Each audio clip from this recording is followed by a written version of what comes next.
புதுக்கோட்டை மாவட்டம் மணல்மேல்குடி அருகே நாட்டுப்படகு மீனவர்கள் திடீர் சாலை மறியலில் ஈடுபட்டு வருகின்றனர்.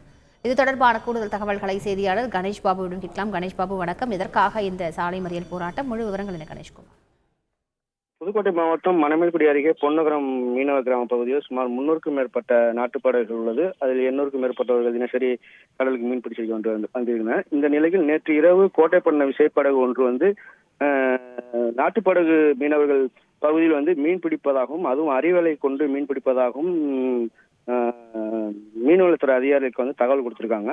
மீன்வளத்துறை அதிகாரிகள் நேராக சம்பவ இடத்திற்காக பார்க்கறதுக்காக 2 நாட்டுப்படகுகளை கடலுக்கு சென்று பார்க்கும்போது அங்கே விசைப்படகுல வலை பயன்படுத்தியது கண்டறியப்பட்டது. உடனே அவர்கள் நிறுத்த சொல்லும் போது அவர்கள் விசைப்படகை கொண்டு நாட்டுப்படகு மீது தாக்குதல் நடத்தினாங்க.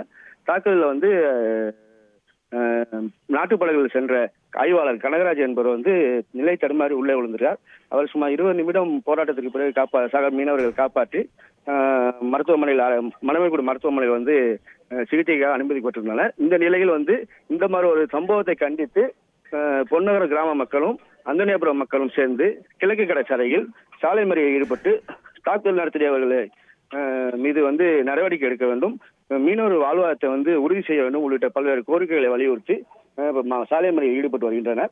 அவர்களோட மீன்வளத்துறை அதிகாரிகள், காவல்துறை அதிகாரிகள் பேச்சுவார்த்தை நடத்தி வருகின்றனர். முழு விவரங்களுக்கு நன்றி கணேஷ் பாபு. செய்திகளை உடனுக்குடன் தெரிந்து கொள்ள உடனே சப்ஸ்கிரைப் பண்ணுங்க.